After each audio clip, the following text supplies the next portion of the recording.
Welcome to Aadya TV. మనతో పాటు BC commission మాజీ మెంబర్ కిషోర్ గౌడ్ ఉన్నారు. ఆయన అడిగి తెలుసుకునే ప్రయత్నం చేద్దాం. అన్న చెప్పండి అన్న, BC reservation implement Congress party ఎంతవరకు తీసుకొచ్చింది రాష్ట్రంలో? కాంగ్రెస్ పార్టీ వ్యవహారతీలు ఎట్లా ఉందంటే, ఒక అడుగు బీసీల రిజర్వేషన్ విషయంలో ఒక అడుగు ముందుకు వేసి 10 అడుగులు వెనకకేస్తుంది. ఎందుకు ఈ మాట అనవలసి వస్తుందంటే, కామారెడ్డి డిక్లరేషన్ ప్రకటించి 42% బీసీలకు రిజర్వేషన్ ఇస్తానప్పటి నుండి ప్రభుత్వం ఏర్పడి ఇప్పటికీ 20 నెలలు అవుతుంది.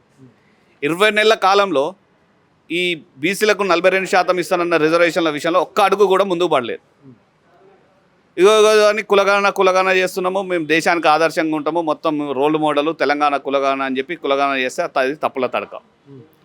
దాని తర్వాత బీసీ కమిషన్ చేశారు. బీసీ కమిషన్ నివేదిక ఇస్తుంది. దాని ప్రకారం 42% రిజర్వేషన్లను స్థిరీకరిస్తాం అనగానే సుప్రీంకోర్టు మార్గదర్శకాల ప్రకారము డెడికేటెడ్ కమిషన్ ఉండాలని చెప్పి బీఆర్ఎస్ పార్టీ, అది మీరు చేస్తున్న తప్పు, బీసీ కమిషన్తో కాదు డెడికేటెడ్ కమిషన్తో చేయాలన్నప్పుడు హైకోర్టు మొట్టకాయలు వేస్తే అప్పుడు మళ్ళీ డెడికేటెడ్ కమిషన్ చేశారు.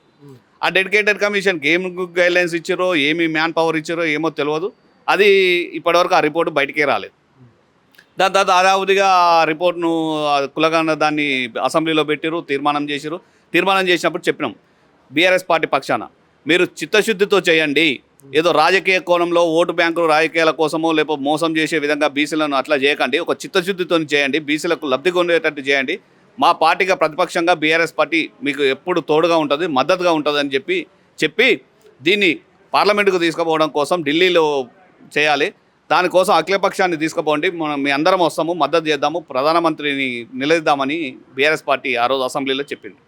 కానీ ఆ మాటలు ఎక్కడ కూడా పెడచెవిన పెట్టి కాంగ్రెస్ పార్టీ అడావుడిగా బిల్లును రాష్ట్రపతికి అడిగి పంపింది. రాష్ట్రపతి ఆమోదిస్తలేడు అది ఇది అని చెప్పి 2 సార్లు ఢిల్లీకి బీసీ రిజర్వేషన్ల కోసం మేము పోతామని చెప్పి ఢిల్లీకి పోయింది. మేమేమంటున్నామంటే, బీసీల పేరు మీద చెప్పి కాంగ్రెస్ పార్టీ విహారయాత్రలు చేస్తుందని అంటున్నాం. అంటే ఇక్కడ ఢిల్లీకి 2 సార్లు కాంగ్రెస్ పార్టీ పోయింది అని చెప్తున్నారు కదా.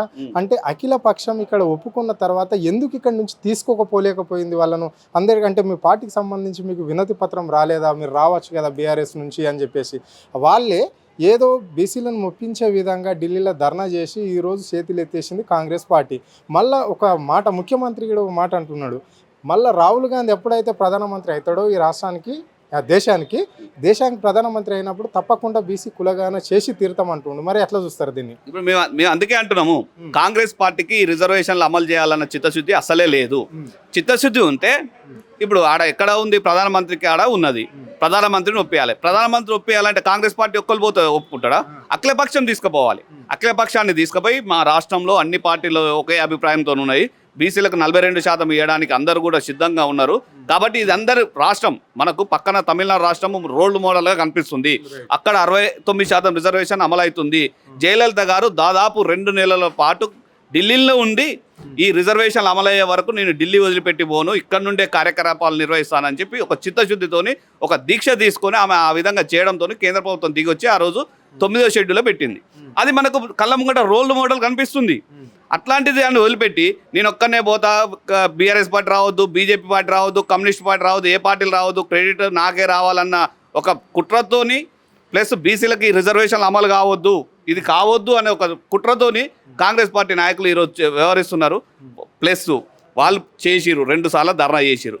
వాళ్ళ పార్టీ అధినాయకుడే జంతర్ మంతర్కు కూతవేటు దూరంలో పార్లమెంట్ ఉంటుంది. ఆ పార్లమెంట్లో వేరే విషయాల మీద రాహుల్ గాంధీ మాట్లాడతాడు. కనీసం ఇక్కడ నుండి పోయిన బీసీ ప్రజలకు కోసం వచ్చి మద్దతుగా ఉంటా, నేను దీక్షకు మద్దతు తెలుపుతా, కేంద్ర ప్రభుత్వం మీద ఒత్తిడి చేస్తా అని చెప్పి అలా రాహుల్ గాంధీ రాలేదు, మల్లికార్జున్ ఖర్గే రాలేదు, వాళ్ళ అగ్రనేత అనే ప్రియాంక గాంధీ రాలేదు, ఎవరు రాలేదు. అంటే మేమేమంటున్నాం, కాంగ్రెస్ పార్టీ విహారయాత్రలాగా బీసీల పేరు మీద చెప్పుకొని విహారయాత్ర చేస్తుంది ఢిల్లీకి. ఈ పార్టీలను తీసుకపోతే ఒత్తిడి చేస్తారు, అఖిలపక్షాన్ని తీసుకపోతే ప్రధానమంత్రి కార్యాలయం కాడిపోయి ధర్నా చేద్దామని అంటారు.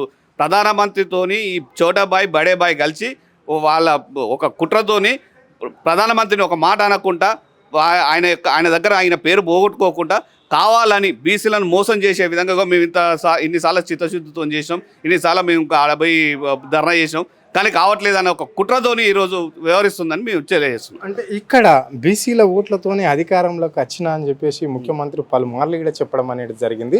సో మరి కనీసం నామినేట్ పోస్టులలోనన్నా బీసీలను కరెక్ట్ సముచిత స్థానాలలో నిల్చోబెట్టిందా ఈ కాంగ్రెస్ పార్టీ రాష్ట్రంలో? ఇప్పుడు మేము అదే అంటున్నామండి. ఇప్పుడు కాంగ్రెస్ పార్టీకి నిజంగా చిత్తశుద్ధి ఉంటే ఇప్పుడు ఆయన చేతిలో ఉన్న పదవులు అన్ని పదవులు నిన్న కూడా లా సెక్రటరీనే వేసారు. లా సెక్రటరీ కూడా మళ్ళీ ఒక రెడ్డి ఒక అన్న వస్తున్నారు ఒకటి లా సెక్రటరీ కూడా రెడ్డిగా వేసారు. ఈరోజు ఎన్నో పదవులు తీయండి. ఇప్పుడు నువ్వు నింపిన నామినేషన్ పదవులు ఏంది, నీ మంత్రివర్గం ఏంది, నీ మంత్రివర్గం కూడా నీ చేతుల్లో ఉన్నది. మంత్రివర్గంలో మరి వేయచ్చు కదా. మంత్రివర్గంలో నీకు ఏముంది, బీసీలకు 50%, 42% ప్రకారం దాదాపు 8 పదవులు వస్తాయి. 8 మంది బీసీ మంత్రులను చేయండి. నీ నామినేటెడ్ పదవుల్లో చేయి. నీ సీఎం సెక్రటరీ, నీ సీఎం కార్యాలయం ఎంతమంది బీసీలు ఉన్నారు?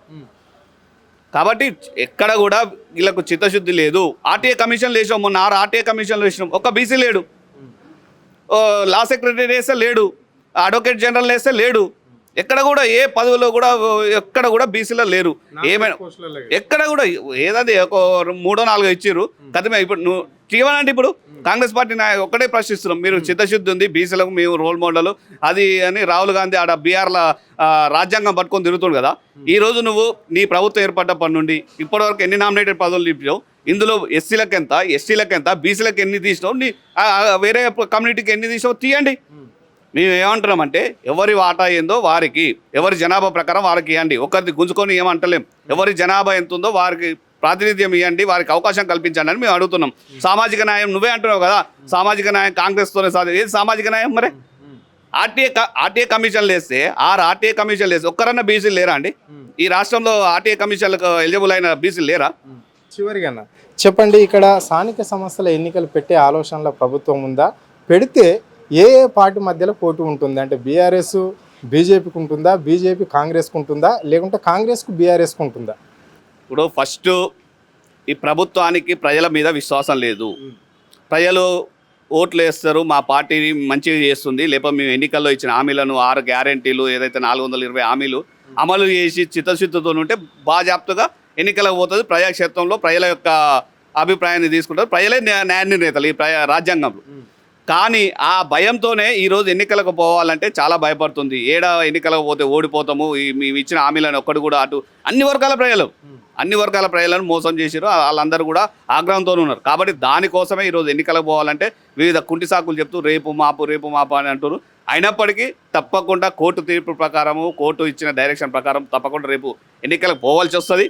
పోయిన సమయంలో తప్పకుండా ఈ ప్రభుత్వానికి ప్రజలు, అటు బీసీ ప్రజలు కావచ్చు, ఎస్సీ ఎస్టీ బీసీ అన్ని వర్గాలు, మహిళలు, అన్ని వర్గాలకు ఎవరికి కూడా వాళ్ళు ఇచ్చిన హామీలో ఎక్కడ కూడా మోసమే చేసేది, ఒక్క హామీని కూడా నిలబెట్టుకోలేదు. కాబట్టి తప్పకుండా ప్రజాక్షేత్రంలో మేము చెప్తున్నాం, 100% అన్ని గ్రామ పంచాయతీలను, అన్ని మండల పరిషత్తులను, జిల్లా పరిషత్తులను బీఆర్ఎస్ పార్టీ ప్రిన్సిప్ చేయబోతుందని మేము తెలియజేస్తున్నాం. అంటే ఇక్కడ ఇంకో విషయానికి వస్తే ఇక్కడ రాష్ట్ర బీజేపీ అధ్యక్షుడు రామచంద్రరావు గారు అంటున్నాడు, అంటే ఇక్కడ బీఆర్ఎస్ పార్టీని కాంగ్రెస్ పార్టీని ప్రజలు నమ్మే ప్రసక్తి లేదు, వీటిని రెండుని బొందబెట్టేస్తారు, బీజేపీ వైపు చూస్తున్నారు. ఇక్కడ మళ్ళీ రాష్ట్రానికి ముఖ్యమంత్రి మేమైతాము, మళ్ళీ ఇక్కడ స్థానిక సమస్యలలో కూడా అధిక స్థానాలు మాకే పట్టం కడతారు అని చెప్పేసి కూడా రామచంద్రరావు ధీమా వ్యక్తం చేస్తున్నారు. మరి దీన్ని ఎట్లా చూస్తారు? తెలుస్తుందండి. ఇప్పుడు రామచంద్రరావు గారు చెప్తున్నది ఆయన ఎలక్ట్రికల్ ఏం మేనేజర్. ఇప్పుడు రాహుల్ గాంధీ గారు ఆరోపిస్తారు ఓట్లు చోరీ చేసింది, మొత్తము ఈ ఈవీఎంలను ట్యాంపరింగ్ చేసి గెలుస్తారు అని చెప్పారు. ఇప్పుడు తెలుస్తుంది కదా ప్రజాక్షేత్రంలో బీజేపీ పార్టీ ఇప్పుడు కేంద్రంలో చావుపోయి దగ్గరకు వచ్చి మొన్న మోడీనే దగ్గరకు వచ్చి వెళ్ళిపోయిండు. ఆ బీజేపీ పని కూడా అయిపోయింది. ప్రజలు ఒకసారి మత విద్వేషంతో, ఒకసారి ఉగ్రవాదంతో, ఒక్కోసారి ఒక్కో తీరుస్తారు. వీళ్ళ అన్ని డ్రామాలన్నీ చూసారు. రాబోయే ఎన్నికల్లో తప్పకుండా ప్రజలకు ఏం కావాలో, ఎవరు ప్రజలు అండగా ఉంటారో, కష్టాలలో నష్టాలలో ఏ పార్టీ అండగా ఉంటుందో ప్రజలు ఆ పార్టీని ఆదరిస్తారు. తప్పకుండా ఇప్పటికీ ఒకసారి తప్పు చేశామన్న భావనలో తెలంగాణ ప్రజలు ఉన్నారు. రాబోయే ఎన్నికల్లో తప్పకుండా బీఆర్ఎస్ పార్టీకి స్థానిక ఎన్నికల్లో ప్రజలు పట్టం కట్టబోతున్నారు.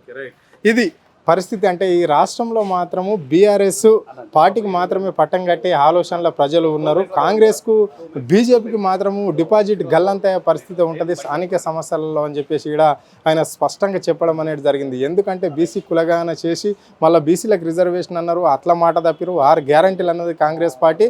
ఆ విధంగా కూడా ఇక్కడ మాట తప్పింది కాబట్టి ఇక్కడ స్థానిక సంస్థలలో కాంగ్రెస్కు బీజేపీకి ఓటు వేసే ప్రసక్తే లేదు అని చెప్పేసి కూడా ఆయన స్పష్టంగా చెప్పడం అనేది జరిగింది. కెమెరా పర్సన్ రవితో హరుణ్, ఆది టీవీ, హైదరాబాద్.